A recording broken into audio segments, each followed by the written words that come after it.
तो ये मेरे पास एक फ़ाइल है और ये फ़ाइल मुझे ब्लेंडर की वेबसाइट से जाके मिली, जो कि उन्होंने जल्दी में लॉन्च की थी 3.6 वर्ज़न के साथ। यहाँ आपको कैरेक्टर की बेस मैसेज मिल जाती है और आप इन पर अपनी स्क्रप्टिंग कर सकते हो इंस्टेड ऑफ मेकिंग पूरा कैरेक्टर शुरू से। कई बार पूरे कैरेक्टर करने में ही मोस्टली टाइम लगता है। यहाँ पर आपकी एनाटॉमिकल डिटेल्स ऑलरेडी पहले से काफ़ी हद तक हैं और थोड़ा बहुत आप एडजस्टमेंट करके अपने कैरेक्टर को आराम से बना सकते हो। मेल, फीमेल, साथ में कार्टूनिस्ट मेल या फिर कार्टूनिस्ट फीमेल, और आपके पास सिर्फ हेड्स भी हैं तीनों के, और साथ में जवाड़े, आँख, नाक काफ़ी चीज़ें हैं। ये स्कल है। स्कल की मदद से आप ये समझ पाते हो कि इस तरह की स्कल्स की मदद से आप समझ पाते हो कि आपके फेस पर किस तरीके के प्लेन्स हैं, और इन प्लेन्स की मदद से ही फेस को बनाया जाता है। लाइक कौन सी हड्डी कहाँ पर है, और हड्डी यहाँ पर है तो ये चीज़ स्मूथ होगी, बाहर की तरफ होगी, और अगर आदमी मोटा या पतला होगा तो सिर्फ हड्डी वाले इलाके से नहीं, बाकी इलाकों से होता है। सो ये वाली चीज़ें बहुत डिटेल में जाना पड़ेगा एनाटॉमी के लिए। खैर, लेग्स आपके पास हैं, हैंड्स आपके पास हैं, और क्या है? और तो कुछ भी नहीं है। लगभग सब कुछ ही हो गया है। खैर, हमको अपनी एनाटॉमी प्रैक्टिस करनी है, तो शिफ्ट सी दबा के मैंने अपने कर्सर को वापस वहीं किया, बॉक्स मोड में गया, और साथ में यहाँ मैंने एक नया सेक्शन खोल लिया मॉडलिंग का। ठीक है, यहाँ सिर्फ मॉडलिंग होगी अब। अब मैंने अपने इस कैरेक्टर को सेलेक्ट किया। सेलेक्ट करने के बाद स्लैश मोड दबा के मैं इसको सोल मोड में लेके जाऊँगा या फिर लोकल व्यू में लेके आ गया। अब कंट्रोल टैब दबा के हम स्कल्प्ट मोड में आ गए। जैसे आप स्कल्प्ट मोड में आते हो तो आपको कुछ रंग-बिरंगे से इलाके नज़र आते हैं। इन्हीं रीजन्स को आप फेस सेट्स बोलते हो। फेस सेट्स का बेसिकली मतलब ये है, जब आप कलर करोगे तो हर फेस सेट के पास अलग-अलग कलर होने वाला है, और आप हर हर फेस सेट को पोज़ की मदद से, जो आपके पास पोज़ टूल होता है, उसकी मदद से आसानी से मूव भी कर सकते हो। जस्ट फॉर एग्ज़ाम्पल मैं आपको बताऊँ, आपको सिर्फ हैंड्स को मूव करना है तो ब्रश को थोड़ा बड़ा किया, हमने यहाँ रखा, और इस पूरे हैंड को इस तरह से आप मूव कर सकते हो। अब यहाँ पर दिक्कत ये है कि ये यहाँ से ना मूव होके सिर्फ यहाँ से मूव हो रहा है, तो मूव करने के बाद थोड़ा तरीके से आप यह काम करोगे तो आराम से इस काम को कर सकते हो। और फिर अपने टूल की मदद से, एक मिनट थोड़ा-सा और करता हूँ मैं इसको। पूरी बॉडी नहीं करनी, सिर्फ हैंड्स को करना है। कुछ इस तरह से अब मैं अपने हाथों को थोड़ा बहुत एडजस्ट करता हूँ, बाकी ग्रैब ब्रश की मदद से थोड़ा बहुत एडजस्टमेंट करनी होगी, थोड़ा बहुत स्मूथिंग करनी होगी, और चीज़ें वापस वहीं आ जाएँगी जहाँ पर होनी चाहिए। हाँ, इतना ज़्यादा अच्छे से नहीं होगा, मतलब ये काम इतनी जल्दी नहीं होता है, बट पोज़ मोड से आप इसी काम को करते हो। आपको थोड़ा बहुत इसको ऊपर-नीचे मूव करना पड़ेगा, लाइक दिस, कुछ इस तरह से। काफ़ी चेंजेस लाने होंगे, ये परफेक्ट नहीं लग रहा है बिल्कुल भी, क्योंकि हाथ ऐसा नहीं होता। यहाँ से थोड़ा बहुत उसको ठीक करना पड़ेगा। इस इलाके को मैं थोड़ा-सा उठा देता हूँ, गर्दन थोड़ी पतली कर देता हूँ या मोटी कर सकता हूँ। हाथ थोड़ा-सा यहाँ पर बेंड है, तो इसको थोड़ा सही करना होगा। वैसे बेंड तो ठीक है। इस तरीके की काफ़ी चीज़ें हैं। ख़ैर, अब बात करते हैं मेन बात आपकी, कि कौन-कौन से ब्रशेज़ आप सबसे ज़्यादा यूज़ करते हो स्कल्पटिंग के लिए? ज़ाहिर-सी बात है, सारे ब्रश का यूज़ तो नहीं किया जाएगा, सबका अपना-अपना प्रेफ़रेंस है, लेकिन मैं आपको अपने बताता हूँ जो ज़्यादातर मैं स्कल्पटिंग करते वक़्त यूज़ करता हूँ। जब आप सिर्फ़ मॉडलिंग कर रहे होते हो या फिर एनिमेशन, बेसिकली स्कल्पटिंग का मतलब है, जब आप इस मोड में आओगे, तो आप कोई कैरेक्टर ही स्कल्प करना चाहते हो। 98% केसेज़ में तो यही आपका रीज़न होने वाला है स्कल्प्ट मोड में आने का, कि आप अपने कैरेक्टर को स्कल्प्ट करना चाहते हो। बाकी 2% रीज़न हो सकता है कि आपने कोई चीज़ बनाई, लाइक पत्थर बनाया, पत्थर को थोड़ा बहुत रियल बनाना है, लाइक जैसे पत्थर में तो कहीं-कहीं गड्ढे होते हैं, ऊँचे-नीचे सरफेस होता है। मतलब परफेक्ट पत्थर को परफेक्ट ना बना के इम्परफेक्ट बनाना है, तो वो स्कल्पटिंग से आसानी से हो जाता है। बाकी आप जैसे कोई टेरेन बना रहे हो, नदी बनानी है, जंगल बनाना है, ऊँची-नीची ज़मीन करनी है, एडिट मोड में वो काम आप कर सकते हो आराम से। जैसे कि मैं आपको अगर बताऊँ, तो एडिट मोड में आप इस काम को कैसे करते हो? इसकी मदद से, जिसका नाम है प्रोपोर्शनल एडिटिंग। प्रोपोर्शनल एडिटिंग की मदद से आप इस काम को करते हो। जैसे कि आपको कोई पर्टिकुलर रीजन उठाना है, तो आपने उसको सेलेक्ट किया, प्रोपोर्शनल एडिटिंग ऑन की, जी दबा के आप इससे छोटा-बड़ा कर सकते हो और अपने पूरे ऑब्जेक्ट को मूव कर सकते हो, राइट? ये काम आप स्कल्प्ट मोड में काफ़ी आसानी से जी की मदद से कर सकते हो या फिर बाकी टूल्स की मदद से कर सकते हो। ओके? खैर, मोस्टली कौन से टूल्स हैं मैं आपको बताता हूँ अब। सबसे ज़्यादा जो मैं टूल यूज़ करता हूँ उनको मैं अपने क्विक शॉर्टकट में रखता हूँ, क्योंकि फ़िलहाल मैंने काफ़ी दिन से स्क्रप्टिंग की नहीं है और साथ में मेरा सॉफ्टवेयर भी मैंने दोबारा डाउनलोड किया है आफ्टर विंडो इंस्टॉलेशन। तो फिलहाल मेरे क्यू दबाने से कोई शॉर्टकट नहीं आता है। तो जो मोस्टली टूल यूज़ किए जाते हैं, मैं उन टूल्स को आपको जल्दी से क्विक शॉर्टकट में ऐड करके दिखाता हूँ, ताकि आप समझ सको कि किन टूल्स का ज़्यादातर आप यूज़ करते हो। जैसे कि मैंने आपको पहले बताया, ड्रॉ टूल का इस्तेमाल मैं ज़्यादा करता नहीं हूँ। मोस्टली ड्रॉ शार्प का, क्ले स्ट्रिप का, या फिर जो भी टूल्स मैं आपको बताता हूँ। जैसे कि थोड़ा बहुत मैंने आपको ड्रॉ शार्प के बारे में बताया था। जब आपको फाइन डिटेल्स देनी होती है, लाइक आप पर्टिकुलर रीजन में डिटेल थोड़े ज़्यादा देना चाहते हो, तो वहाँ पर आपका ड्रॉ शार्प टूल काफ़ी काम आता है। लेकिन मैं इसको अपोज़िट में यूज़ करता हूँ, ना कि इस तरह से। नेगेटिव में जब आप जाओगे तो मतलब बाकी टूल्स तो कंट्रोल दबा के उल्टा काम कर रहे हैं। ये पहले से उल्टा है, तो थोड़ा ऑकवर्ड सा लगता है, अजीब लगता है, या फिर आदत नहीं हो पाती शुरू-शुरू में। तो आप इसको पहले ही प्लस कर लो, अपनी एक फ़ाइल सेव कर लो, अगली बार जब आप आओगे तो ये आपको पहले से ही पॉज़िटिव मिलेगा। नहीं तो पहले स्क्रप्टिंग करने से पहले इस काम को आपको कर लेना है।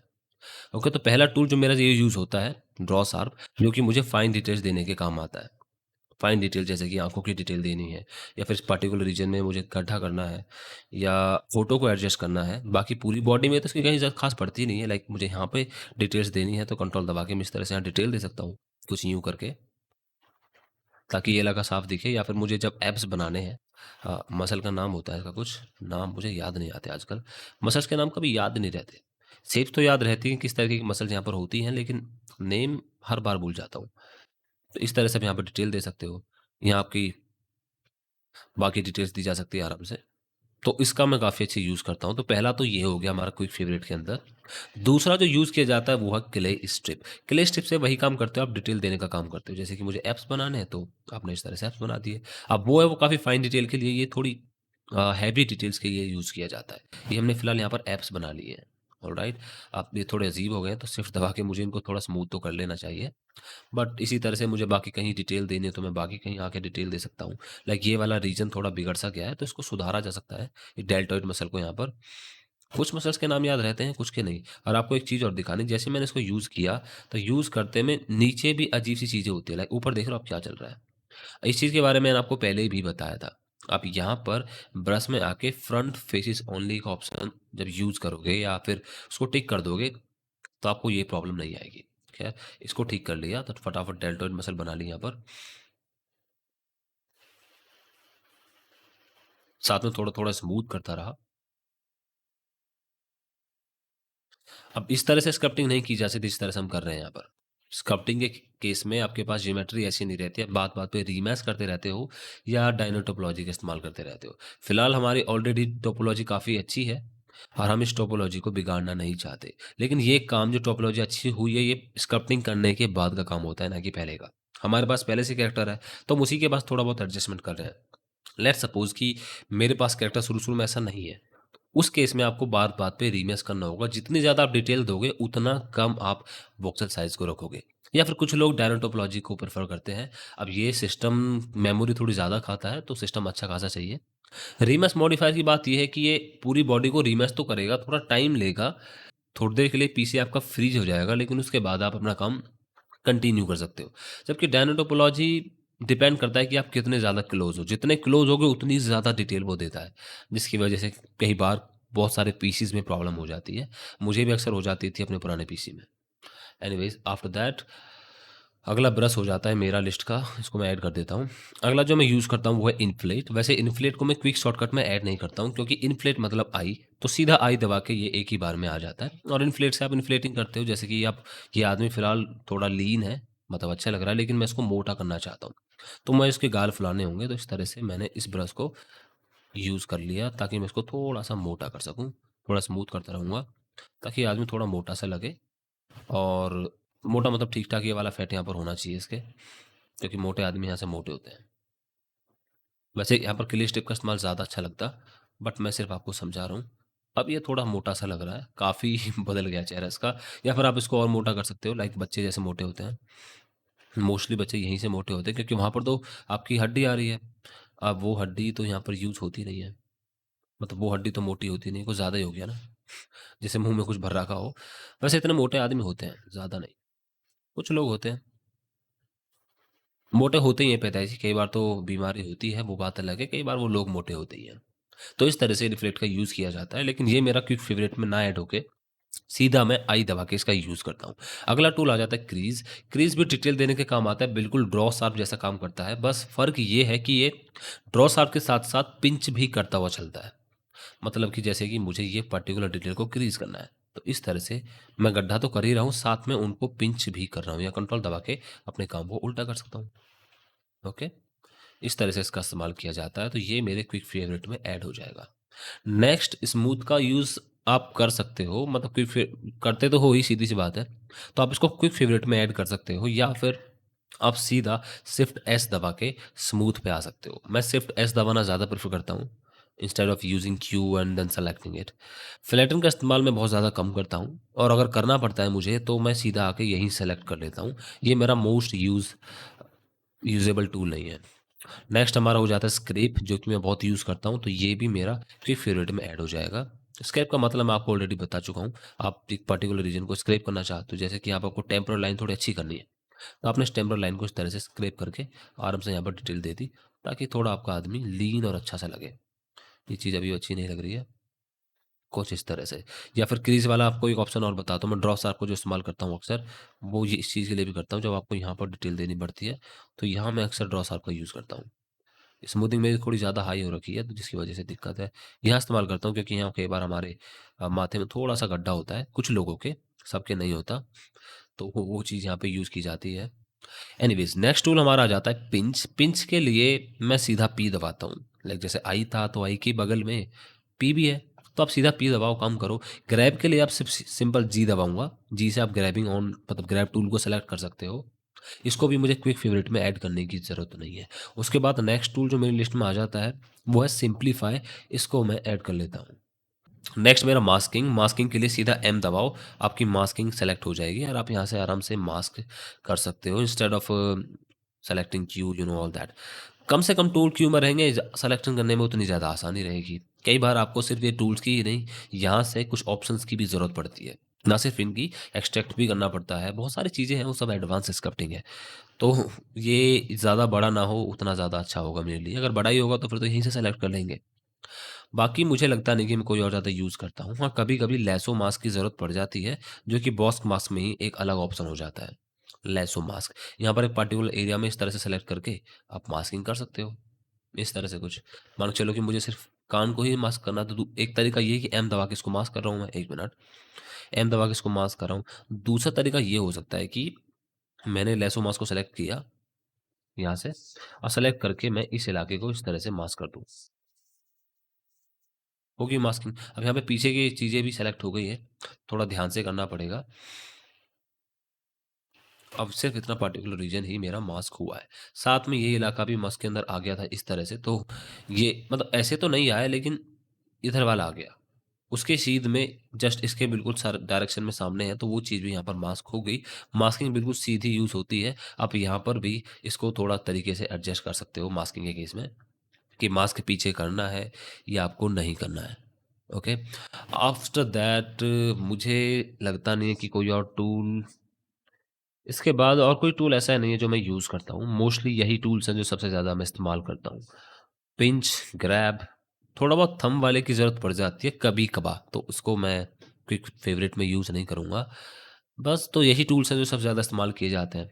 अब आप अपने कैरेक्टर को अपने हिसाब से एडजस्ट कर सकते हो, जी दबा के आपने इसको ड्रैग किया, थोड़ा यहाँ से इसको चौड़ा कर दिया, यहाँ से थोड़ा पतला कर दिया, ठीक है? थोड़ी-सी जाके कमर को एडजस्ट कर लिया ताकि थोड़ा आदमी पीछे से चौड़ा-सा लगे। हमने इन वाली मसल्स को थोड़ा अच्छा कर लिया, ट्रेपेज़ियस मसल का नाम होता है इसका, कि ये लोगों को ये चीज़ अच्छी लगती है। कई लोगों को क्या, सबको ही अच्छी लगती है भाई, इंसान आदमी हो तो अच्छी तो लगेंगी ही। और अच मेहनत भी ठीक-ठाक लगती है इनके लिए बनाने में। ख़ैर, ऐसी बहुत सारी चीज़ें आप एडजस्ट करके अपने कैरेक्टर को जल्दी से जल्दी तैयार कर सकते हो। लाइक आप यहाँ पे मसल्स देना चाहते हो, तो आपने धड़ जल्दी से अपने किल स्ट्रिप को चुना और यहाँ पर जो बाकी मसल्स होती हैं उनको डिटेल देना शुरू कर दिया। जैसे यहाँ पे एक मसल होती है डेल्टॉइड मसल, तो उस मसल्स को यहाँ पर मैं दे दूँगा। इस तरह से होती है कुछ। ये मैंने यहाँ पर एक मसल बना दी। थोड़ा बहुत स्मूथ कर दिया। सेम यहाँ पर एक मसल्स होती हैं, 2 मसल्स होती हैं एक्चुअली। नाम याद नहीं है मसल्स का, लेकिन फॉर्म्स याद हैं। ये वाली एक मसल्स होती है जो कि यहाँ से आ रही होती है पूरी, काफ मसल बोलते हैं इसको। नाम कुछ और है साइंटिफिकली, लेकिन काफ मसल्स बोला जाता है। इसको आपने ठीक कर दिया और ये थोड़ा ज़्यादा बाहर की तरफ हो गया है। थोड़ा इस तरफ भी करना था।